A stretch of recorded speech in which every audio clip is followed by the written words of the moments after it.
போன பாட்டுல அடுத்து நடக்க போற அந்த மகாசபை கூட்டத்துல ஒரு பக்கம் அசுர குரு சுக்ராச்சாரியரையும் கூப்பிடணும், இந்த பக்கம் நம்ம சிவனையும் கூப்பிடணும் சொல்லிட்டு தட்சன் ஒரு உத்தரவு கொடுக்க அதை கேட்ட இவங்க எல்லாம் ஆடி போறாங்க. என்ன சொல்றீங்க, மகாசபை கூட்டத்துக்கு சிவனா? போன முறை மகாசபை கூட்டம் கூட்டப்படும் போது சிவனுக்கு அழைப்பு விடுக்கப்பட மாட்டாது அப்படின்னு நீங்க சொன்னீங்களே, இந்த தடவை திடீர்னு கூப்பிடுறீங்களே அப்படின்னு கேட்டா இப்போ சூழல் எப்படி கூப்பிட வேண்டிய நிலைமை இருக்கு, சம்பந்தப்பட்டவங்க 2 பேரும் வரணும் தானே அப்படிங்கிறார். பக்கத்திலே இருக்கிற அந்த மகரிஷி அவர் கூட சொல்றாப்ல, சிவனை கூப்பிடாம இருக்கிறதா நல்லதுங்கிறாரு. ரொம்ப பயப்படாதீங்க, எல்லாம் நல்லதுக்கு தான் அப்படின்னு வேற சொல்றாப்ல. நான் எதுக்காக அந்த மனுஷன் இங்க கூப்பிடுறேன் அப்படின்னு நீங்க கேட்டீங்கன்னா தெரிஞ்சுக்கிட்டீங்கன்னா என்ன மாதிரியே நீங்களும் பரவசத்துல அப்படியே துள்ளி குதிப்பீங்க அப்படிங்கிறாரு. அதை கேட்டதும் நம்ம நல்ல ரிஷியோத்தவர் இருக்காரு, அவர் பேர் என்ன பேசணும், காஷி. அவரு ஆஹா ஆஹா சிறப்பு சிறப்பு, நான் இன்னைக்கே சிவனுக்கு அழைப்பு விடுக்கக்கூடிய அந்த வேலையை பாக்குறேன் அப்படிங்கிறாரு. ஆகட்டும்னு நம்ம தட்சன் வேற சொல்றாப்ல. சரியா 10 நாளைக்கு அப்புறம் மறுபடியும் ஒரு மகாசபை கூட்டம் கூட்டப்படும். அசுரகுலத்து சைட்லயும் சரி நம்ம சிவனும் சரி எல்லாரும் இங்க வரப்போறாங்க அப்படின்னு சொல்லி இந்த சபையை தற்சமயத்துக்கு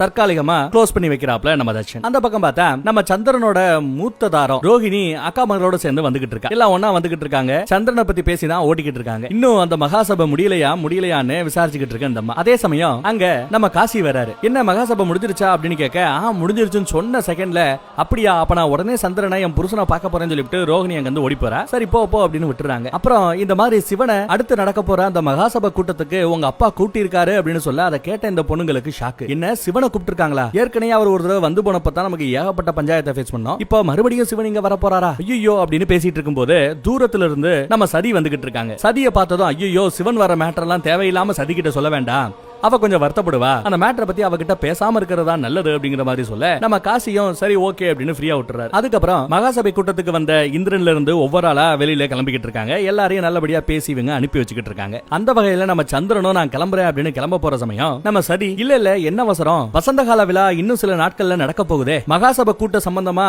அப்பா நீங்க கொஞ்சம் பிஸியா இருப்பீங்க, அதனால இந்த வசந்த கால விழாவை நம்ம சந்திரன் தலைமையில ஏன் நடத்தக்கூடாது அப்படின்னு ஒரு ஐடியாவை போடுறாங்க. ஆக்சுவலா சதியோட நினைப்பு என்னன்னா, ரேவதி அக்கா இருக்காங்க இல்லையா, அவங்க சந்திரன் கூட இன்னும் கொஞ்சம் சேராம கொஞ்சம் பிரிஞ்சே இருக்காங்க. அவங்க கூடி பேசுறதுக்கு ஒரு வாய்ப்பா டைமும் கிடைக்க மாட்டேங்குது. அதனால என்ன பண்றாங்க, இந்த வசந்த கால விழாவை காரணமா சொல்லி சந்திரனை இங்கேயே தங்க வச்சுட்டா சந்திரனையும் இந்த பக்கம் நம்ம ரேவதியையும் கொஞ்சம் சேர்த்து விடலாமே அப்படிங்கிறது சதியோட பிளான். கூடவே அதுக்கு சதியோட அம்மாவும் ஆமா சந்திரன் கண்டிப்பா இங்கதான் இருக்கணுங்கிற மாதிரி பேசிக்கிறாங்க. 2 பேரும் சைகில பேசிக்கிறாங்க. வசந்த கால விழாவை சந்திரனோட தலைமையில நடத்தலாம் அப்படின்னு அப்பா கிட்ட கேட்க அவரும் சரின்னு ஒத்துக்கிறாரு. அமைச்சரை கூப்பிட்டு இது சரியான முடிவா தெரியுது, நானும் கொஞ்சம் பிஸியா இருப்பேன் மகாசபை கூட்டத்துல, அதனால வசந்த கால விழாவை இவரோட தலைமையிலேயே நடத்திடலாம் அப்படின்னு பொதுமக்களுக்கு ஒரு அறிவிப்பாவே கொடுத்துருங்க, அபிஷியல் அனௌன்ஸ்மெண்ட் கொடுத்துருங்கன்னு சொல்ல இவங்க எல்லாருக்கும் சந்தோஷங்க. அதே சமயம் அந்த பக்கம் கைலாய மலையில ரொம்பவே சோகமா நம்ம நந்தி உட்கார்ந்துட்டு இருக்காரு. பொதுவா நந்தி சோகமா இருந்தாப்லனா பக்கத்துல நம்ம டிஸ்டர்பன்ஸ் இருப்பாங்க இல்ல, அவங்க ஓட்ட செய்வாங்க, அவரை கொஞ்சம் வம்புழுப்பாங்க. ஆனா இந்த தடவை ரொம்பவே நொடிஞ்சு போய் இருக்கிறதுனால அதை பார்த்து நம்ம டிஸ்டர்பன்ஸுகளை ஐயோ இப்படி நொடிஞ்சு போய் கிடக்கானே, ஏன் இப்படி அழுகிற, என்ன மேட்டர்னு திரும்ப திரும்ப அவங்களும் வருத்தப்பட்டு கேக்குறாங்க. கேட்டா வருஷத்துக்கு ஒரு தடவை இந்த நாள் மட்டும் நம்ம சிவன் இங்க இருக்க மாட்டாரா, ரொம்பவே சோகத்துல இருப்பாரா, யாரு கூடயும் பேச மாட்டாப்லையா, தன்னைத்தானே வருத்திக்கிட்டு இருப்பாரா. வருஷம் இந்த நாள் வரும்போது நம்ம நந்தி அதை நினைச்சு வருத்தப்பட்டுக்கிட்டே இருப்பாரு. அதற்கான காரணம் என்ன அப்படிங்கறதையும் நம்ம சிவன் யாருக்கிட்டையும் சொல்லலையா. ஆனா இந்த ஒரு நாளை மட்டும் அவர் துக்க நாள் மாதிரி பயங்கரமா அனுசரிச்சுக்கிட்டு இருக்காரு. சோகத்தின் முழு உருவாவே நம்ம சிவன் இருந்துருவாரா. அதை பத்தி சொல்லிதான் நந்தி ரொம்பவே வருத்தப்பட்டுக்கிட்டு இருக்காப்ல. அந்த பக்கம் நம்ம சந்திரனோட அப்பா அம்மா இருக்காங்க இல்லையா, அவங்க ஏரியாக்கு இந்த மாதிரி சிவனை மகாசபை கூட்டத்துக்கு மன்னர் தட்சன் அழைத்திருக்கிறார் அப்படிங்கிற அந்த செய்தியை காசி எடுத்துக்கிட்டு அங்க வராரு. நல்ல செய்தி வந்திருக்குன்னு அந்த செய்தியை சொல்ல அதை கேட்டு இவங்க சந்தோஷப்படுவாங்களே அப்படின்னு பார்த்தா சந்தோஷப்படாம மாறுதலா வருத்தப்படுறாங்க. ஏன் சந்தோஷமான விஷயம் தான், தட்சனோட நடவடிக்கையில கொஞ்சம் மாற்றம் தெரியுது, ஏதாவது ஒரு நல்ல விஷயம் சிவனின் பால் கூட நமக்கு ஏதாவது கிடைக்கலாம் வாய்ப்பு இருக்கு அப்படிங்கிற மாதிரி நம்ம காசியோட முகத்துல அம்புட்டு சந்தோஷம். ஆனா இந்த பக்கம் அங்கேயே நம்ம ததீசி குருநாதர் இருக்காரு. அவர் இதுல ஏதோ ஒரு சதி இருக்கும் அப்படிங்கறத புரிஞ்சுக்கிறாரு. பட் இருந்தாலும் எல்லாம் இறைவனோட திருவிளையாடல் தான், பாத்துக்கலாம் அப்படின்னு நம்ம ததீசி குருநாதரும் சொல்லிடுறாப்ல. ஆனா சந்திரனோட அம்மாக்கு மட்டும் ஏதோ தப்பு தண்டா நடக்க போகுது அப்படின்னு வருத்தப்பட்டுக்கிட்டு இருக்காங்க. அந்த பக்கம் நம்ம நாரதர் இருக்காரு இல்லையா, அவரு கைலாயமலை பக்கம் வராரு. வந்து பார்த்தா இங்க யாருமே இல்ல, எல்லாம் அமைதியா இருக்காங்க. சிவனை காணோம். எங்கடா சிவனை காணமே அப்படின்னு தேடிக்கிட்டு இருக்காரு. நந்தி கிட்ட விசாரிக்கிறாரு. நந்தி சோகமாவே இருக்கிறத பார்த்துட்டு ஏன் இவ்வளவு சோகமா இருக்க அப்படின்னு கேட்டா, உங்களுக்கு இந்த நாளை பத்தி தெரியாதா, சிவன் தன்னைத்தானே வருத்திக்கிட்டு யாரு கூடயும் பேசாம கொள்ளாம எங்கேயாவது போய் தனிமையில துடிச்சுக்கிட்டு இருக்காரு. அப்படி என்னதான் இந்த நாள்ல நடந்தது, ஏன் மனுஷன் இவ்வளவு கஷ்டப்பட்டு இருக்காப்ல, கொஞ்சம் எடுத்து சொல்லுங்களேன்னு நம்ம நந்தி விசாரிக்கிறார். அதுக்கு நம்ம நாரதர் இந்த ஒரு நாளை சிவனால மறக்கவே முடியாது, சிவனை பொறுத்தளவுல இது ஒரு துக்க நாள் தான், என்ன நினைச்சுக்கிட்டு இருக்க, சும்மா பொழுதுபோக்குறதுக்காக அடிக்கடி கைலாயம் வந்து போய்கிட்டு இருக்கேன் நினைக்கிறியா, நீ நினைக்கிற மாதிரியே நல்லது நடக்கணும் அப்படிங்கிறதுக்காக தான் நான் கைலாய மலைக்கு அடிக்கடி வந்து போய்கிட்டு இருக்கேன். நம்ம சிவன் மனமுடைந்து இருக்கிறார், அவர் தனிமைப்படுத்தப்பட்டார், இந்த திருஷ்டியை ரட்சிப்பதற்காக தனது மனதிற்கு மிக உகந்தவரை பிரிந்து வாழக்கூடிய அந்த நிலைக்கு தள்ளப்பட்டார். அந்த அந்த துயரம் நடந்தது இந்நாளில் தான். இதே அமங்கல நாளில் தான் நமது சிவன் அவனின் உடைந்த பாகங்கள் அத்தனையும் உலக நன்மைக்காக ஒன்றிணைத்தார். எல்லாம் அரங்கேறியது இந்த நாளில் தான் அப்படின்னு சொல்லி ரொம்பவே வருத்தப்படுறாரு மனுஷன். அப்படியே கேமராவோட போக்கஸ் அங்க இருந்து கொஞ்சம் தள்ளி போய் மயான பகுதியில சுடுகாட்டுல என்ன நடக்குதுன்னு காமிக்கிறாங்க. பார்த்தா சுடுகாட்டுல பிணங்கள் எரிவதற்கு மத்தியில நம்ம சிவன் தனிமையில உட்கார்ந்து அந்த துக்கத்தை அனுசரித்துக் கொண்டிருக்கிறார். எல்லாத்தையும் மறக்கிறதுக்காக யோக நிலையில இருக்கிறார். எல்லாம் வல்ல அந்த கடவுளுக்கே இந்த நிலைமையா அப்படிங்கிற மாதிரி கஷ்டப்பட்டு கொண்டு சோகத்தோட மொத்த உருவா நம்ம சிவன் சுடுகாட்டுக்கு மத்தியில பிணங்களுக்கு மத்தியில அப்படியே யோகத்துல உட்கார்ந்துகிட்டு இருக்காரு. அதே சமயம் இந்த பக்கம் நம்ம நந்தி வந்து நாரதரை பார்த்து, என்ன சொல்றீங்க நாரதரே, சிவனோட உடம்புல ஒரு பாகமே பிரிஞ்சு போச்சா, என்ன சொல்றீங்க, என்ன நடக்குது, கொஞ்சம் புரியுற மாதிரி சொல்லுங்களேன் அப்படின்னு கேக்குறாரு. அப்படி இந்த நாள்ல நடந்த விஷயத்தை இன்னும் கொஞ்சம் டீடைல்டா சொல்லுங்களேன், உங்க கால்ல விழுந்தாது கேக்குறேன்னு சொல்லிட்டு கேக்குறாரு. அவருக்கே லைட்டா ஒரு பொறி தட்டுது. ஒருவேளை இதுக்கும் தேவி சதிக்கும் ஏதாவது சம்பந்தம் இருக்குமோ அப்படின்னு மோப்பம் முடிச்சு கரெக்டா சொல்லிடுறாரு. சிவங்கிட்ட இருந்து பிரிஞ்சு போனது தேவி சதிதானா, நான் சொல்றது சரிதானா அப்படின்னு கேக்குறாரு. சிவனோட உடல்ல இருந்து பிரிஞ்சு போன அந்த சக்தி தேவி சதியா இருந்தா அப்ப எந்த பிரச்சனையும் இல்ல. ஏன்னா இன்னும் கொஞ்ச நாள்ல கண்டிப்பா சதி இந்த கைலாய மலையில சிவனோட சேர்ந்து வாழ்வாங்க. அதுக்கான எல்லா சமிச்சைகளும் என்னால பார்க்க முடியுது. அப்படின்னா எனக்கு ஓகே, சந்தோஷம் தான். சிவனோட அந்த துயரம் சீக்கிரம் துடைக்கப்பட போகிறது அப்படின்றத நினைக்கும் போது எனக்கு எல்லையில்லாத சந்தோஷம் வருது அப்படின்னு நம்ம நந்தி அப்படியே பரவச நிலையில பேசிட்டு இருக்க. நான் எதிர்பார்ப்பது சரிதானே, அது நடக்கும் தானே அப்படின்னு கேக்குறாரு. நந்தி கவலைப்படாத, சரியான நேரத்துல எல்லாம் சரியா நடக்கும் அப்படின்னு ஆரடம் சொல்றாரு. யாரு, நம்ம நாரதர். சதி எப்போ இந்த கைலாய மலைக்கு குடியேற வருவாங்க, குத்துமதிப்பா ஏதாவது ஒரு இந்த வருஷமா அடுத்த வருஷமானு ஏதாவது காலத்தை கணிச்சு சொல்ல முடியாதா அப்படின்னு கேட்டா நாரதர் கிட்ட இருந்து எந்த பதிலும் இல்லாம மௌனம் காக்கிறார். ஏன் மௌனம் காக்குறீங்க, ஏன் எதுவும் சொல்ல மாட்டேங்கிறீங்க, சமிக்கையாவது கொடுங்களேன் அப்படின்னு கேக்குறாரு. நந்தி இப்போ வரைக்கும் நான் ஒரு மேட்டர் மட்டும் சொல்றேன், அதுக்கப்புறம் என்கிட்ட எதுவும் கேட்க கூடாது அப்படின்ட்டு அந்த மேட்டரை சொல்ல போறாரு. சிவன் இப்போ ஒரு பயங்கர வைராகியத்துல இருக்கிறார்.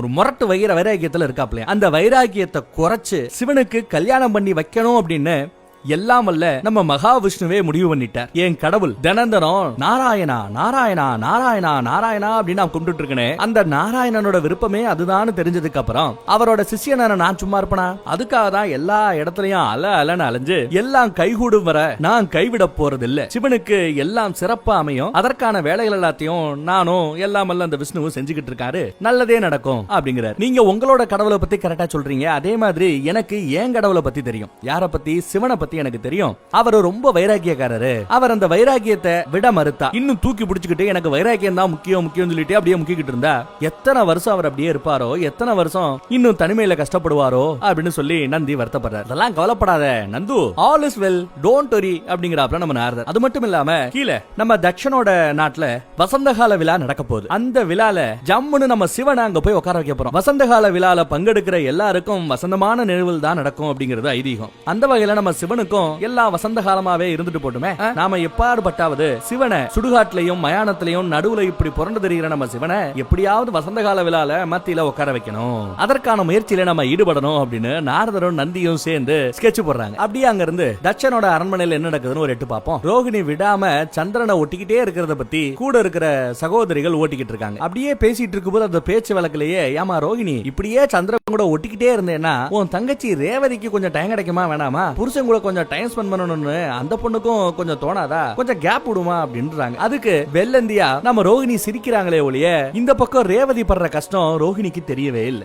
ரேவதியை பார்த்து அவங்க அக்கால ஒரு அக்கா சொல்றாங்க, ரேவதி ஓ இடத்துல நான் இருந்தா கண்டிப்பா நான் சண்டைக்கு போவேன், கோவப்படுவேன், வருத்தப்படுவேன். புருஷன் என்ன உனக்கு மட்டுமா சொந்தம், எனக்கு தானே சொந்தம் சொல்லிவிட்டு பங்குக்கு போய் நிப்பேன். ஆனா நீ என்னன்னா எவ்வளவு பெருந்தன்மையா உன் அக்காக்காக விட்டு கொடுத்திருக்க, எதையும் தப்பா எடுத்துக்க மாட்டேங்கிற, சிறப்பு அப்படின்னு பாராட்டுறாங்க. ரேவதி படுற கஷ்டத்தை அவங்க சொன்னாதானே தெரியும். இவங்க யாருக்குமே ரேவதி சொல்லல. ரேவதியோட கஷ்டம் தெரிஞ்ச ரெண்டு ஜீவன்கள் யாரு, ஒன்னு நம்ம சதிதேவி, இன்னொன்னு இவங்க எல்லாரையும் பெத்த அந்த ராணி. இவங்களும் வேற வழி இல்லாம வெள்ளந்தியா சிரிக்கிறாங்க.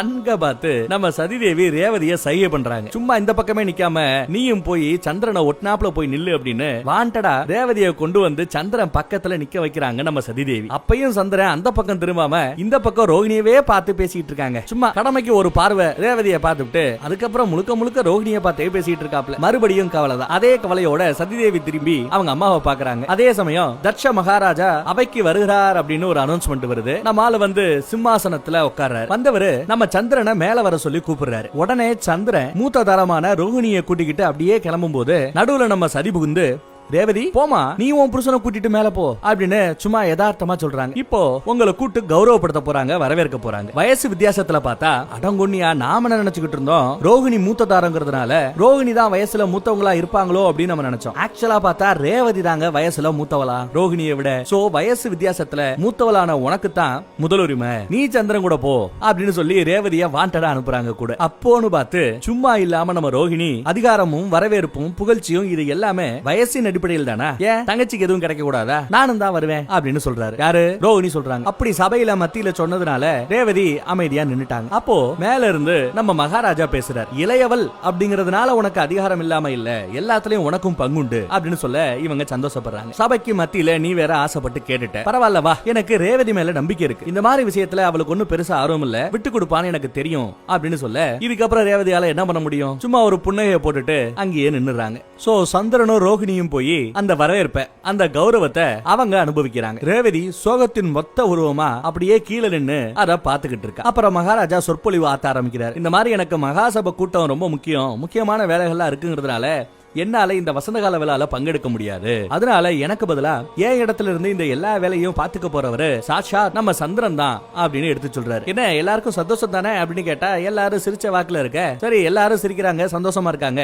சோ எல்லாருக்குமே இந்த முடிவுல திருப்தி தான் அப்படின்னு நினைக்கிறேன்னு சொல்லிட்டு ரேவதியை திரும்பி பார்த்தா ரேவதியே பரவாயில்ல நல்லதே நடக்கட்டும் அப்படின்னு நினைச்சுக்கிட்டு அவங்க உண்மையிலேயே நல்லபடியா சந்தோஷமா சிரிச்சுதாங்க நிக்கிறாங்க. சந்திரனும் ஒன்னும் பிரச்சனை இல்ல, உங்க இடத்துல வந்து நான் எல்லாத்தையும் சிறப்பா செய்யறேன் அப்படின்னு சொல்றாரு. எல்லா பேரும் என் மாப்பிள்ள சந்திரனுக்கு நல்லபடியா ஒத்துழைக்கணும் சரியா அப்படின்னு எல்லாத்தையும் ஒரு அனௌன்ஸ்மெண்ட்டையும் போட்டுறாரு. இந்த வசந்த கால விழாவோட இந்த வசந்த கால உற்சவத்துல ஆரம்ப காலம் அமர்க்கலமா இருக்கும். என்ன பண்ணுவாங்க அப்படின்னா 9 நதியில இருந்து நதி நீரை கொண்டு வரணுமா. அதுவும் நம்ம தட்ச மகாராஜாவோட பொண்ணுங்க ஆளுக்கு ஒரு நதியில போய் தண்ணி எடுத்துட்டு வருவாங்களா. அதுலயும் குறிப்பா கங்கை நதி விசேஷமா. சோ அந்த கங்கை நதியில போய் தண்ணி எடுத்துட்டு வர வேண்டிய வேலை நம்ம சதி தேவிக்கு கொடுக்கப்படுகிறது. இவங்களும் சரின்னு ஆளுக்கு ஒரு குடத்தை எடுத்துட்டு தண்ணி எடுக்க போயிடுறாங்க. அப்படியே போய்கிட்டு இருக்கும் போது பேசிக்கிட்டு இருக்காங்க. ஏமா ரேவதி, எப்ப பார்த்தாலும் ரோகிணி உன் புருஷன் கூட ஒட்டிக்கிட்டே தெரியறாளே, அதெல்லாம் பார்த்து உனக்கு வருத்தம் இல்லையா அப்படின்னு கேட்டா அதுக்கு நம்ம ரேவதி பதில் சொல்றதுக்கு முன்னாடியே ரோகிணி முந்திக்கிட்டு இல்ல அக்கா ரொம்ப சமத்து, அதெல்லாம் என்ன தப்பா நினைச்சுக்க மாட்டாங்க, என்னக்கா சரிதானே அப்படின்னு கேட்க ரேவதி இதுக்கப்புறம் என்ன சொல்ல முடியும், மனசுல இருக்க சொல்ல முடியாது. அப்படியே சிரிச்சுக்கிட்டு ஆமாங்கிற மாதிரி விட்டுறாங்க. அப்படியே பேசிட்டு தண்ணி எடுக்க போய்கிட்டு இருக்காங்க. இந்த பக்கம் கைலாய மலையில நம்ம நந்திதேவ ஏதோ பழங்கள் எல்லாத்தையும் தண்ணியில கழுவிக்கிட்டு இருக்காரு. அப்போ அந்த குளத்துல மிதக்கக்கூடிய சிவனோட நாமம் எழுதப்பட்ட சதியோட கையால எழுதப்பட்ட அந்த தாமரை மலர்கள் மிதந்துகிட்டு இருக்கு. இன்னும் தனக்கு தானே நம்ம நந்தி பேச ஆரம்பிச்சிடாப்ல. சிவா, நீங்க என்ன வேணாலும் நினைச்சுக்கங்க, என்ன எப்படி வேணாலும் திட்டுங்க அடிங்க, எனக்கு கவலை இல்லை. ஆனா இனிமே சதி மேட்டர் நான் கையில எடுக்காம இருக்க போறது இல்ல. உங்களுக்கு பிடிக்குதோ இல்லையோ, நாரதர் கிட்ட பேசினதுக்கு அப்புறம் எனக்கு ஓரளவு ஐடியா கிடைச்சிருச்சு, கண்டிப்பா சதியை பத்தி நான் பேசிக்கிட்டே தான் இருப்பேன் அப்படின்னு சொல்லிட்டு அப்படியே சிவனை பார்க்க இங்க வராரு. சிவனும் அங்க வந்துடுறாரு. என்னாச்சு வண்டிகளே, வர லேட் ஆகும் நினைச்சேன், வருஷம் எப்போ லேட்டா தான் வருவீங்க, இன்னைக்கு என்ன சீக்கிரம் வண்டிங்க அப்படிங்கிற மாதிரி பேச ஆரம்பிக்கிறாரு. சிவன் ஆனா இன்னும் சோகத்தின் மொத்த உருவாதான் இருக்காரு. உங்களுக்கு சாப்பிடறதுக்காக பழம் எடுத்துட்டு வந்திருக்கேன், சாப்பிடுங்க அப்படின்னு சொன்னா சார மாட்டேங்கிறாரு, வேண்டாங்கிறாரு. சரி தண்ணியாவது குடிங்க அப்படின்னு கொடுத்தா அதையும் வேண்டாங்கிறாரு. ஆமா, கேட்ட கேள்விக்கு நீங்க பதில் சொல்லல. இன்னும் எப்பவுமே தியானத்துல மூழ்கினீங்கன்னா ரொம்ப நேரம் போறதே தெரியாது, அப்படியே இருப்பீங்க. ஆனா இப்போ ரொம்ப சீக்கிரம் வந்துட்டீங்க, என்னாச்சு அப்படின்னு விசாரிக்கிறாரு. விசாரிச்சா நம்ம சிவன் சோகத்தோட சொல்ல ஆரம்பிக்கிறாரு. தியானம்னா என்ன, மனதை ஒரு நிலைப்படுத்துறதுக்கு பேரு தான் தியானம். அலைபாயக்கூடிய அந்த எண்ணங்கள் எல்லாத்தையும் அடக்கி ஆளுவதற்கு பேரு தான் தியானம். மேன்மை நிலைக்கு ஒருத்தவனை எடுத்து செல்லக்கூடிய பாதை தான் தியானம். உலகத்தில் இருக்கிற எந்த ஒரு பொருளும் நமக்கு சொந்தமில்லை அப்படின்னு நினைக்கக்கூடிய அந்த தத்துவம் தான் தியானம். ஆனா அந்த அளவு மதிக்கத்தக்க மேன்மை மிக்க அந்த தியானத்துல நான் ஈடுபடும் போது என் மனசு அலைபாயுது, என்னென்னமோ என் மனசுக்குள்ள ஓடுது, ஏகப்பட்ட குழப்பங்கள், நான் இல்லை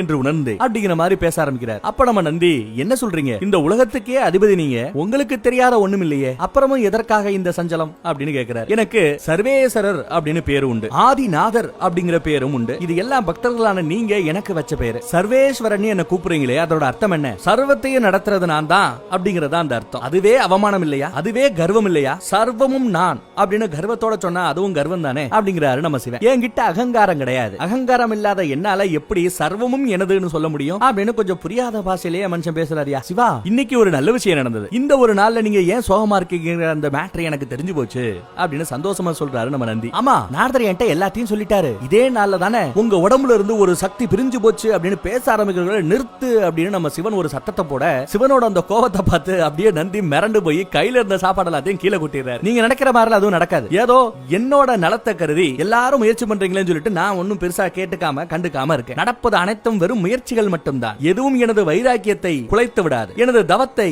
நிறுத்தி விடாது, எதற்காகவும் அசைந்து உடுக்க மாட்டான் இந்த சிவன் அப்படின்னு நிற்கிறார். எனக்கு எந்த ஒரு சக்தியும் தேவையில்லை. இறந்த காலம், நிகழ்காலம், எதிர்காலம்னு எந்த காலத்துல வேணாலும் எது வேணாலும் மாறலாம். ஆனா நான் மகா காலன், கால மாற்றங்கள் எந்த வகையிலும் என்னை பாதிக்காது அப்படின்ட்டு மனுஷன் கண்ணை மூடி தியானத்துக்குள்ள போயிட்டாரியா. நந்திக்கு ஒன்னும் புரியல. அப்படியே கால்ல விழுந்து ஒரு மன்னிப்பு கேட்கிறாரு. மனசுக்குள்ளேயே பேசிக்கிறாரு. ஏன்னா தியானத்துக்கு போயிட்டாரு இல்லையா, பேசினா தியானம் டிஸ்டர்ப் பண்ணும். அதனால மனசுக்குள்ளேயே பேசிக்கிறாரு. தப்பு பண்ணிட்டோம், கோவப்படுத்திட்டோம், அநியாயத்துக்கு கோவப்பட்டாப்ல. இந்த லெவலுக்கு கோவப்படுவாரு அப்படின்னு தெரிஞ்சா தேவி சதியோட பேச்சை நான் எடுத்திருக்க மாட்டேன். இனி தேவி சதியோட பேச்சை நான் எடுக்க போறதும் இல்ல அப்படின்னு நம்ம நந்தி முடிவு பண்ணிட்டாரியா. அடுத்து என்ன, நெக்ஸ்ட் எபிசோட்ல பாப்போம்.